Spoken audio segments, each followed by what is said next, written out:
My name is Jacob Johns. I'm a community supported organizer. I've been talking about the Senate Bill 5073, and that's the police accountability bill that's in the Senate right now. It's a companion bill, meaning that they're like, there's one in the House and there's one in the Senate. So if one fails, then at least you still have another chance. And they're very similar, worded similarly. I forget what the number is for the House bill, though. We were out pushing for that one too. But they're basically the same bill. If one of them gets shot down, then there's another chance. It's like, don't put all your birds in one basket or whatever. Working as the community supported organizer stuff, it really helps you. It frees you up from a lot of constraints that really like sort of bind you from other things. You could do whatever you want. And so we were focusing on changing this law, the the police accountability law in Washington State. It's ranked number 50 in all the nation for police accountability. So police are committing force violations, that and result in murder, and they are being held, unaccountable. They're immune from any sort of prosecution the way that the law states. And so it's really important not only for Black people, but Native Americans, are more likely to die after an encounter with the police in Washington State than any of the other people. So that's like it becomes the norm, and everybody becomes desensitized to violence. I think Native Americans themselves are really, used to police violence or state violence. I guess, it's inherited as a sort of genetic genetic acceptance that this is just the way things are. It's a colonized mindset, and you have to prove that a police officer was thinking a thought, and then prove that that thought was an evil thought, which is impossible to do in a court of law. And so all these police officers are just walking away from a lot of different things. There was that Native guy, John T. Williams, who was shot. He's a deaf carver in Seattle who made a living by carving like little totems and then selling them to tourists.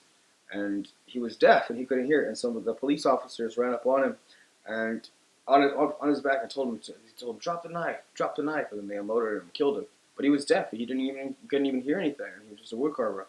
The police officer was completely at fault for murdering this poor man, and he walked away.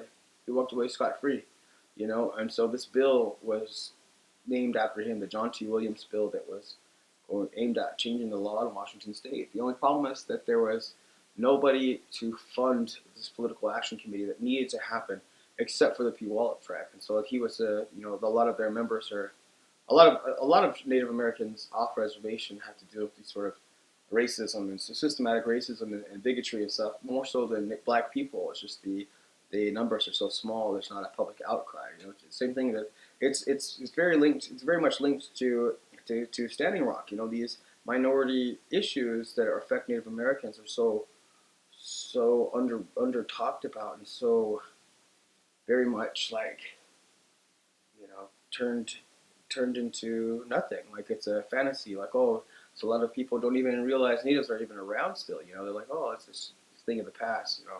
They're just mascots. Things like that. So this bill is in the House now. It's in the committee. So I was able to raise funds to take people over to go lobby in Olympia on behalf of this bill, which is huge. I mean, it's really, really big because even though it's a compromise bill, meaning that it was like, it wasn't the initial bill, it was a compromise. It was a what's the term? It's a substitute bill. Sorry, and then but it takes out the chunk of the thing, taking out the good faith clause that you have to prove to hold police accountable.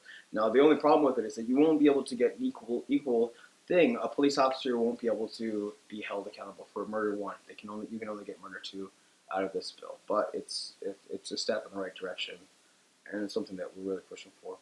Really, this whole past month, and on top of all the other different stuff, it was really focusing on trying to gather some support to help change the bill. And it's not just a Native American thing. You can't separate yourself from other people. It's not about a Black people thing or a Native thing. It's about American citizens being gunned down the streets by our system that is more and more controlled by corporations, and that's a systematic problem that we need to address head on.